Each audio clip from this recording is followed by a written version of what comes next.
Throughout 2021, as New Shepard had one successful launch after another, the media began to regard this as being the image of billionaires in space. Yes, we had that brief mission of the Inspiration 4, however, who really remembers that? These were the sorts of images that were burned into our collective consciousness, and not just images like this, but even worse, images like this. Jeff Bezos planting astronaut wings, or whatever, approximate astronauts' wings when we are talking about civilians, onto his high-paying customers and or famous customers. And so the media had a field day with this sort of thing, justifiably so, talking about the privileged few taking advantage of space while the rest of us are left to suffer on an increasingly shrinking and abused planet. And so this got extended to Mars as well, and to Elon Musk's vision of putting a colony on Mars. It became a common belief that only the wealthy, only his extremely rich and influential buddies would be the ones who would establish a colony on Mars. The rest of us would be left behind. That Mars would be an escape hatch for the rich, just in case something awful happened to our own planet. And so billions of dollars would be spent on this escape hatch while Earth would be neglected, and all of this money would be wasted on a privileged few. And so the fiction developed. Mars was not going to be part of an idealistic objective of making the human race into a multi-planetary species for the sake of the survival of the race. Instead, this was going to be an emergency haven for the rich to go, inevitably, when we destroy our planet with our own stupidity and our own wastefulness. But is this fiction? Does this have some sort of root in fact? Is this indeed what Elon is planning for Mars, or is it something else entirely? Well, I'm here to tell you right now that Mars is no kind of escape hatch, that the rich and privileged are never going to take advantage of Mars as an escape hatch or a safe haven to go in case the Earth were to devolve into a state of anarchy or the destruction of our civilization became imminent. Instead, Mars is going to be a place only for the extremely brave, the extremely self-sacrificing, and those possessed by a desire to explore. Those are the only sorts of people that are going to brave this incredibly hostile world, and I'm here to prove it to you. My name is Jordan Wright. I was born in the same year that the human race took its first steps on the surface of another world, and then we promptly betrayed those people's legacy by never going back. But now, over half a century later, there's a new breed of pioneers that are seeking to finish what these people set out to do so long ago. But there is trouble as well, so it's time for commentators like me to stop being polite and start getting angry.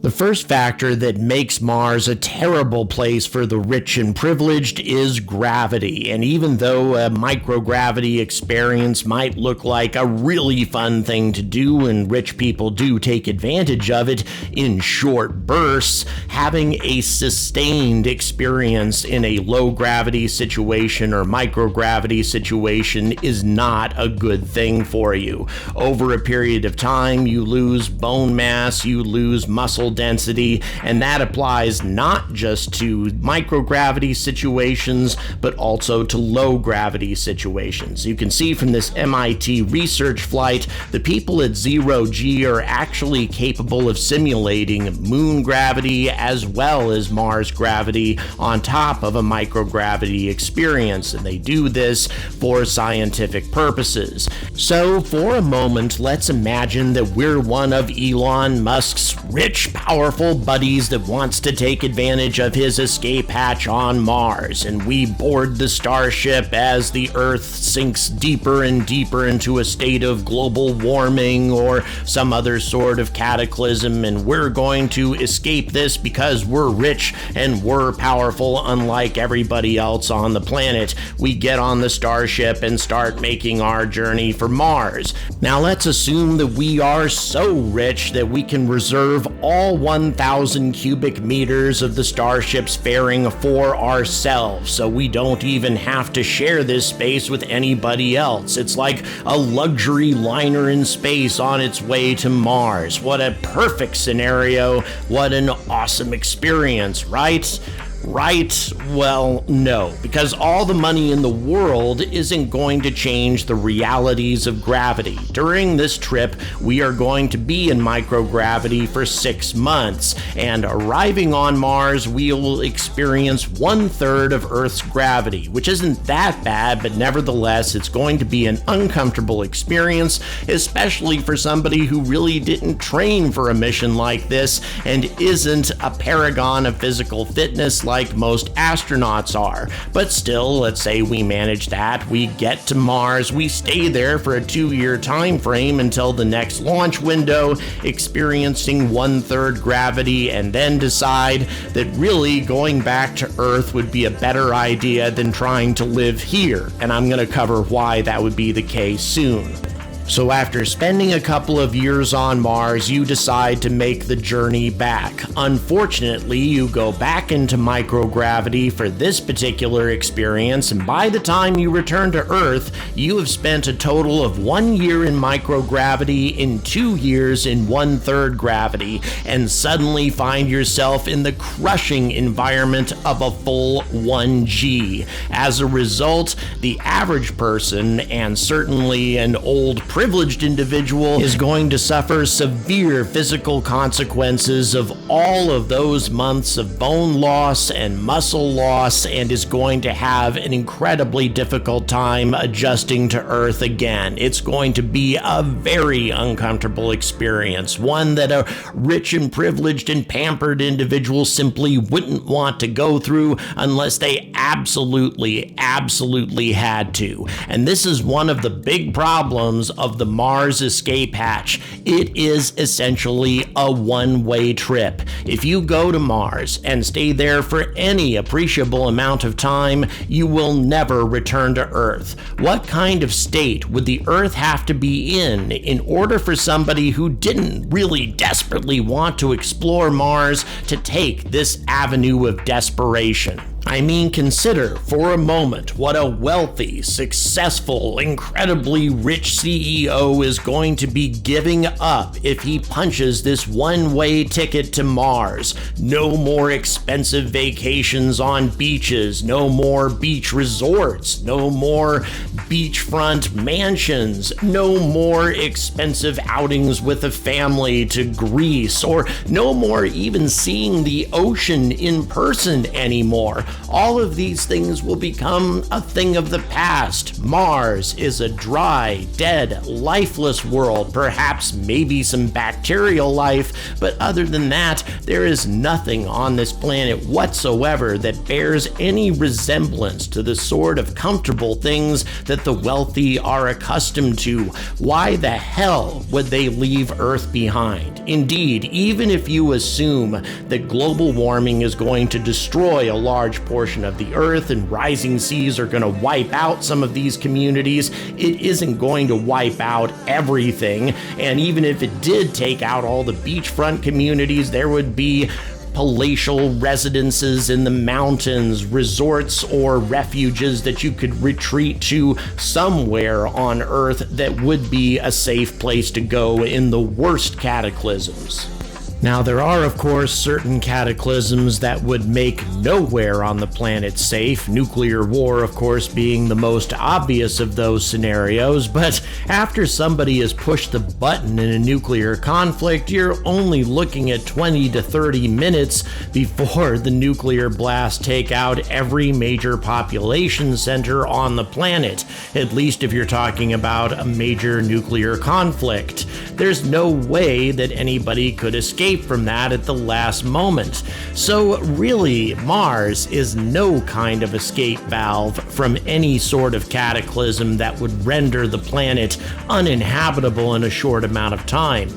Also in the cases of, say, supervolcanoes and other sorts of disasters that would render the planet either unlivable or a living hell, even those sorts of situations tend to happen unexpectedly, and it would be very difficult indeed for the uber-rich to evacuate themselves from such a situation and take themselves to Mars. Both impossible or at least impractical.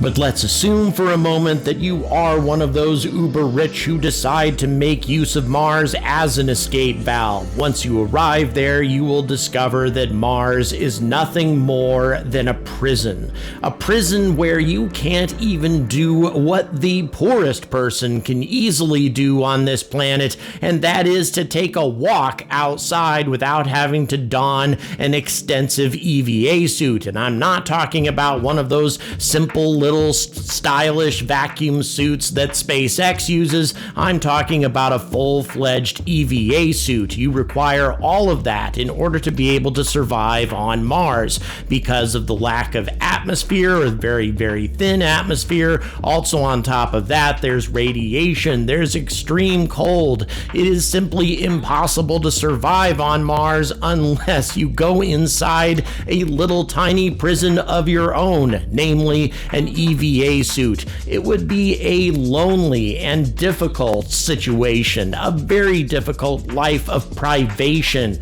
I mean, you would have to be out of your damn mind to go to this planet unless you really, really wanted to explore it. You wanted a completely different experience from what you had experienced on Earth. And that is not something that the vast majority of the pampered and privileged on this planet want to take advantage of. It simply isn't. Mars is a terrible escape valve for anybody who's wealthy and looking to escape from some sort of cataclysm. There are much better options out there. I mean, even if you were wealthy enough to afford one of these habitats designed by the Yates Corporation, and I really like this, by the way, it's called the Mars Ice House, and you were able to reserve this habitat all for yourself, you would discover another fact about Mars. Mars, at best, is a gilded cage, and this is a habitat designed for the maximum amount of comfort. It has a layer of ice on the exterior that provides protection both from the outside environment and also from radiation. Of course, this would only be practical in areas of Mars where the temperature doesn't rise above the freezing point of water, but nevertheless, there are many places that fit that bill. It's very nicely designed as from an aesthetic standpoint inside, a lot of natural light, a lot of pleasant living spaces and environments for somebody who wanted to take advantage of that sort of thing. But once again, let's face it, you leave this habitat without an EVA suit and you are dead. All this is a very nice, spacious prison cell. No sports cars to go driving in, no nice yachts or boats or anything like that. And then it might have an outside area to enjoy to give you at least a semblance of what you left behind on Earth. But this tiny pressurized garden space is just a pathetic shadow of what Earth would represent to the average human being. You really can't take Earth with you when you go to Mars, even in the largest biodomes. Once again, it's just a gilded cage. It does not offer near this kind of comfort that any place on Earth would have to offer. Once again, it would take a sudden and tremendous cataclysm like a nuclear war to drive somebody who had a comfortable life on Earth to a place like this. The only sorts of people that would embrace a habitation space like this is somebody who wanted to explore Mars in the first place,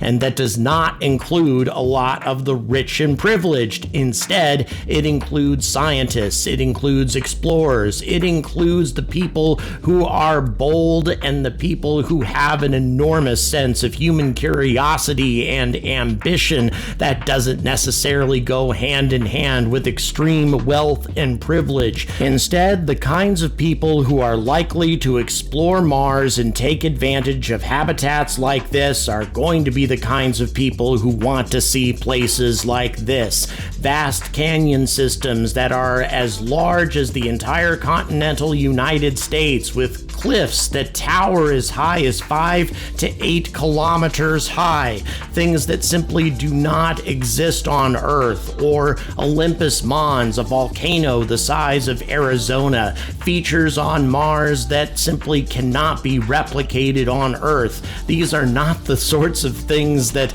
rich people are going to want to experience every single day for the rest of their lives. They may want to go there on a vacation if that's something that could be accomplished on the short term, but not going there to live. The only people who are going to go to Mars to live are the people who are obsessed with the idea of exploring and living on an alien world and establishing a new type of civilization, a multi-planetary civilization where mankind becomes a true citizen of the solar system rather than simply restricted to his own planet. Only idealistic people are going to want to do this. Self-sacrificing people are going to want to do this, because once again, it is a one-way trip.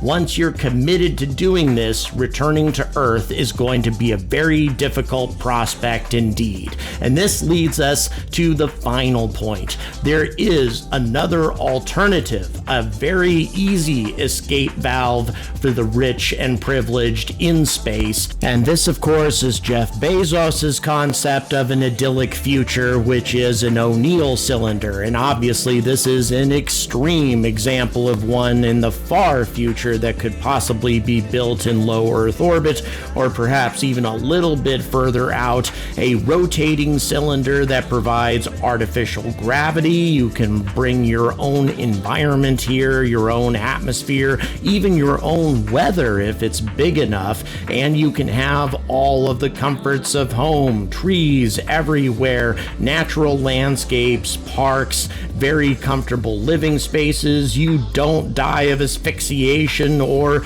your blood boiling the moment you step outside your habitat. You aren't exposed to as much radiation because you can bring a thick atmosphere into one of these things. You have artificial gravity, which means you can return to Earth at your leisure. You don't have to be trapped 50 million miles away from home. You can instead be in low Earth orbit within easy access of the Earth's surface anytime that you want to return. This is an ideal place for the rich and privileged to retreat to should they wish to. Now, this is, of course, a sort of a cynical view of O'Neill cylinders. Jeff Bezos would have us believe that everybody could live here and work here, that sort of thing, but building something like this would be a mammoth engineering undertaking. It would require many billions of dollars, if not trillions, to create something like this, and so that would all have to be paid for, most probably by wealthy people who could move here as the planet slowly goes to hell beneath us. This is the sort of thing that we should be concerned about, not Elon Musk's vision of making us into a multi-planetary species.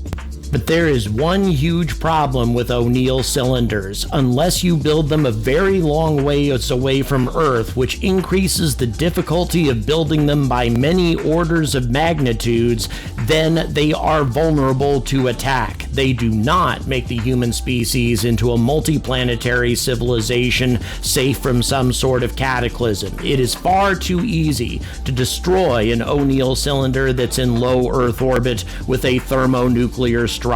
Something like this would not guarantee the preservation of the human species in the long run, whereas a colony on Mars, tens of millions of kilometers away from any disaster on Earth, would stand a decent chance of survival in the event of some sort of cataclysm in the future. So Mars has a huge advantage if we're talking about the survival of the species. And so it should be obvious to everybody except the most stupidly cynical that Mars is not any kind of a haven for the privileged amongst us. Instead, like the first colonies in the New World, this is the sort of place where people who are adventurous, people who are willing to take massive risks, and people who are not part of the privileged few in the place that they are leaving behind are going to venture, who are willing to make colossal sacrifices, to take enormous chances with their personal safety, risking death every day to explore a new world and to establish a self-sustaining presence on a new planet in order to guarantee the survival of humanity and also to open new avenues of scientific exploration and discovery. This is not the sort of thing that rich, self-centered people do.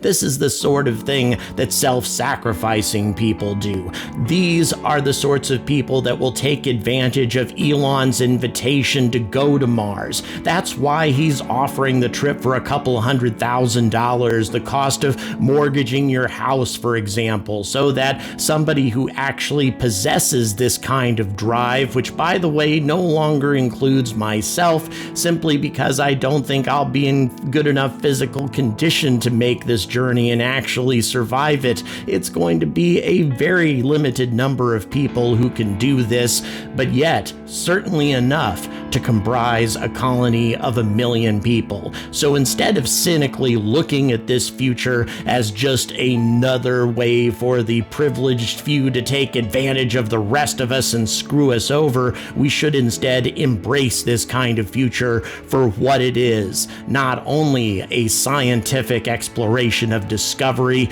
and a new adventure for the human species, but also a way to guarantee the survival of our civilization. If you like what I have to say, if you enjoy this type of commentary, and you want to see me go to new conventions like the one that I just came back from, you know how to support me. It's all in the description, and there are more benefits coming to my Patreon subscribers in the new year. So until the media and everybody else recognizes that in order for the human species to survive and thrive, we must expand out into the solar system, starting with the red planet. I urge all of you to stay angry about space.